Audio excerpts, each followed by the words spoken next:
Assalomu alaykum, hurmatli televizor ko'rguvchilar. Yaxshimsizlar? Dunyo Uyg'ur qurultiyi Tor televiziyasining kunlik xabarlar programmasiga hammanglar xush kelibsizlar.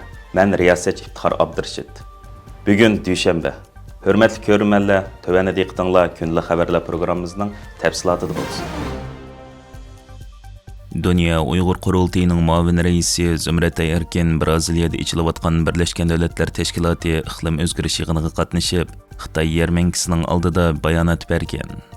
Dunyo Uyg'ur qurultiyining tashqi ishlarga mas'ul muavin raisi Zumrat Erkin Braziliyada Birlashgan Davlatlar Tashkilotining yillik iqlim o'zgarish yig'iniga qatnashib, Xitoyning Sharq Turkistondagi muhit buzg'unchiligi va majburiy emgakni kun tartibga olib kelgan.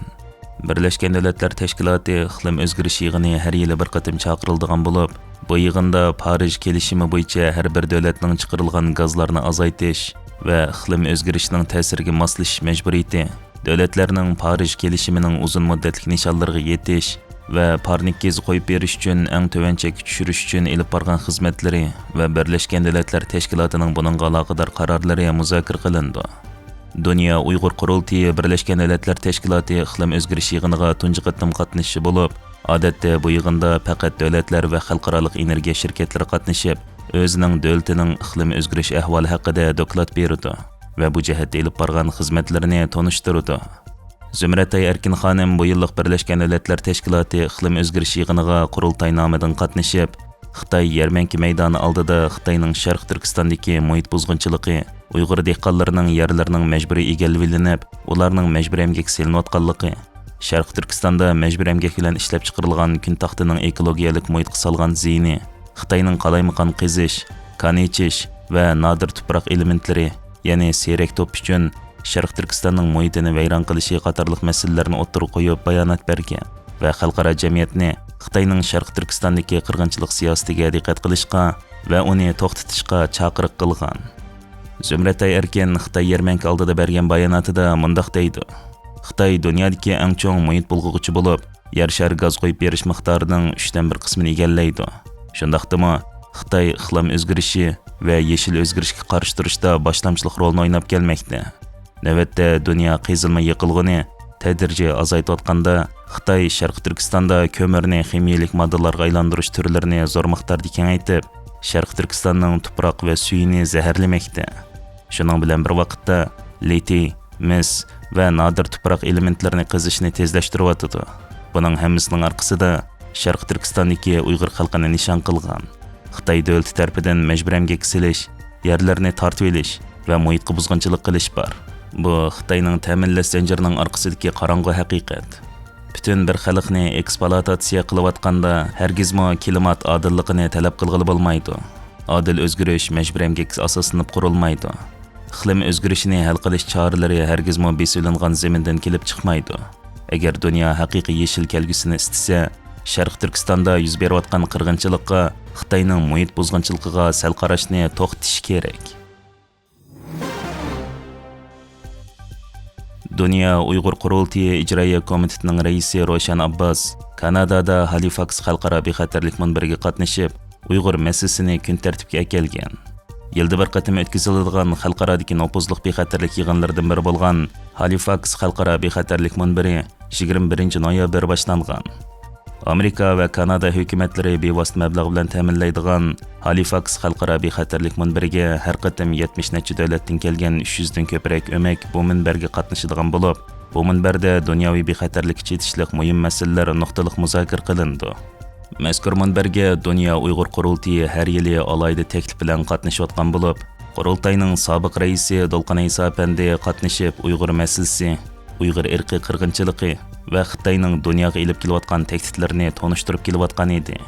Bu yilgi Halifax bexatarlik munbiriga Uyg'urlarga vakolatan Dunyo Uyg'ur qurultiyi ijroiya komitetining raisi Roshan Abbas xonim qatnashib, Uyg'ur masalasini kun tartibga olib kelgan.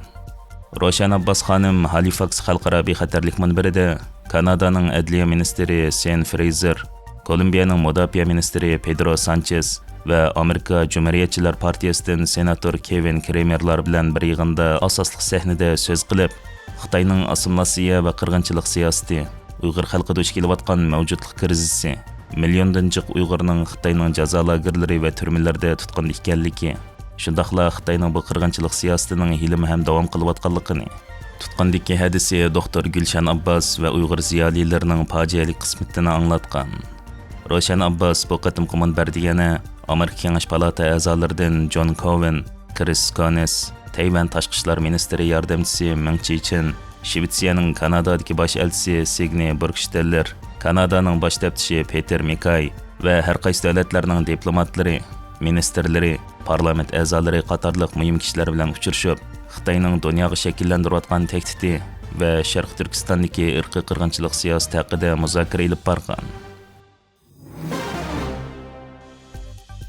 Amerika George Washington Universiteti Osiyo tadqiqot markazida Uyg'ur tilidagi mustaqil va erkin taratqu Uyg'ur pochtasi haqida tunji qatimliq muhokama yig'ini ochilgan. Amerika poytaxti Washingtonda 20 noyabr kuni Amerika George Washington Universiteti Osiyo tadqiqot markazida Uyg'ur tilidagi mustaqil va erkin taratqu bo'lgan Uyg'ur pochtasining ta'sis qilinishi haqida tunji qatimliq muhokama yig'ini ochilgan. Mazkur yig'inga Uyg'urshunos akademiklar, kishilik huquq sohasidagi nopozliq tashkilotlar vakillari va Uyg'ur jamoat vakillari qatnashgan.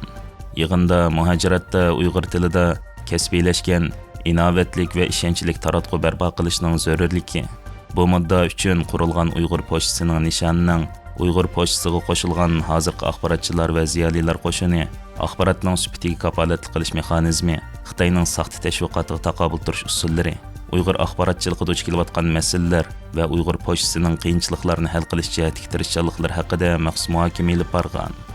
Bu yig'inga Amerika Davlat Majlisi Xitoy Ishlar komiteti direktori va muavin direktorlaridan Scott Phillips, Petro Tazi, Amerika Davlat Majlisi Tom Lantos kishilik huquq komiteti direktori Todd Stein qatorliqlar qatnashgandan boshqa yana Kommunizm qurbonlari xotir fondi jamiyati, Erkinlik sari, Xalqaro Jumhuriyatchilar instituti qatorliq o'rinlarning vakillari, George Washington Universiteti Xalqaro ishlar tadqiqot professori Sean Roberts, Drexel Universiteti Xalqaro tadqiqot va zamonaviy tillar bo'limining direktori professor Rebecca Klaus qatorliqlar qatnashgan va Amerika Davlat Majlisi a'zolaridan James McGovern, Christoph Simmons, James Walkinshaw qatorliq 3 nafar Amerika Davlat Majlisi a'zosi tabriknoma avatgan. Uyg'ur kishilik huquq qurilishi direktori va Dunyo Uyg'ur qurultiyining oliy maslahatchisi Ömer Qanat apandi Uyg'ur tashkilotlariga vakolatan Uyg'ur pochtasining qurilishini tabriklab, uning muhimligi haqida Uyg'urlarning mustaqil erkin taratqu bo'lishi haqida umid va ishonchlarni o'ttirib qo'ygan. Bu yig'inda so'z qilgan Uyg'ur pochtasining qurg'uvchisi Tahir Imin apandi Uyg'ur pochtasining Uyg'urlarning bugungi realligini xotirlash va Uyg'urlarning ovozini bildirish, muhojiratda Uyg'ur tilida kasbiylashgan mustaqil va ishonchlik Uyg'ur tillik axborot bo'shligini to'ldirish uchun tirishadiganligini va Xitoyning saxt uchurlarini fosh qilib, Uyg'urlarning ovozi bo'lganligini bildirgan. George Washington Universiteti Xalqaro ishlar tadqiqot professori Sean Roberts bir xalq o'rtaq axborot taratquni o'qiganda, u millatning o'rtaqlik engining oshadiganligini va o'rtaq taratquning bir millatning milliy qurilishida intayin muhimligini ta'kidlagan. Bu munosabat bilan Dunyo Uyg'ur qurultiyi uchur axborot markazi Uyg'ur pochtasining rasmiy tarqitish boshlaganligini qizg'in tabriklab, shundaqla Uyg'ur pochtasining buningdan keyingi xizmatida mustaqil, betaraf axborot organlik roli bilan xalqimizni va Uyg'ur masalasiga qiziquvchilarni eng yangi uchurlar bilan ta'minlab, Uyg'ur xalqining ovozi bo'lishiga, xalqimizning irodasi, orzusi yo'lida axborot sohasida kuch chiqarishiga tilakdoshlik bildirdi. Bugun 24 noyabr Xitoy hokimiyati yuqumning oldini olish bahonasi bilan Sharq Turkiston miqyosida qattiq qamal qilish tadbirlarini yo'lga qo'yib, vatanimizning markazi Urumchining Tangirtog' rayonidagi Uyg'urlar markazlashib o'ltiraqlashgan aholiliklar binosiga o't ketib, nurg'un kishilarning o'lishi, 20 dan jiq kishining yorilinishini keltirib chiqargan va dunyoning diqqati Sharq Turkistondagi Xitoyning irqiy qirg'inchilik jinoyatiga markazlashgan edi. Ayni vaqtda bu voqea yuz berganda, garchi Xitoy hukumatı 9 kishi o'lib, 9 dan jiq kishini yaralandi deb e'lon qilgan bo'lsa-mu, ammo voqeaga shohid kishilar va shu binodagi o'ltiraq kishilar voqeada o'lib yaralanganlarning Xitoy e'lon qilgan sonnikidanmi ko'pligini, o't o'chirish mashinasining naq maydonga kelmaganligini bildirgan. Bugun mana Xitoy hukumatı qarindoshlarimizni turma, lagerlarga solab qirg'inchilik elib borganning sirtida o'z uylariga mahkum qilib, tirik jahannamda yoqqan, yuraklarimizni dog'lagan kun. Bu munosabat bilan Dunyo Uyg'ur qurultiyi maxsus bayonot e'lon qilib, 24 noyabr Urumchi o't ofatida qazo qilganlarni eslaydiganligini bildirdi. Qurultayning bayonotida mundaq deyilgan: Ayni vaqtda o't ofati dunyo miqyosida tonilgan bir voqea bo'lib, aholilar suratga olgan va Xitoyning ijtimoiy taratqularida tarqatilgan sinlardan ma'lum bo'lishicha, Xitoy hukumatı bu voqeaga nisbatan millatchilik va irqchilik xohishi bo'yicha muomala qilib, binoga yerlashgan Uyg'urlarning tirik holda o'tda kuyib o'lishiga parvo qilmagan va vaqtida tadbir qo'llanmaganligi oshkorlangan edi. Ayni vaqtda bu voqea munosabati bilan dunyo miqyosida norozilik harakati olib berilgan bo'lib, muhojiratdagi Uyg'ur qarindoshlarimiz o'zlari turayotgan davlatlarda har xil shaklda namoyish va ta'ziya harakatlari o'rinlashtirib, o'zlarining noroziliklarini butun dunyoga jakarlagan edi. Bu norozilik Xitoyning ichki o'lkalarida olib berilgan edi.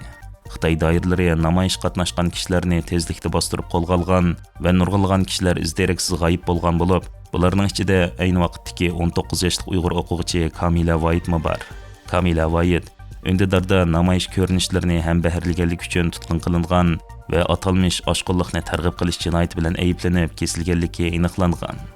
Biz xalqaro mustaqil tekshirish organlarining Xitoyning vatanimizda yurgizayotgan irqiy qirg'inchilik va insoniyatga qarshi jinoyatlarni maxsus hay'at avatib surishti qilishi va tekshirishini talab qilamiz.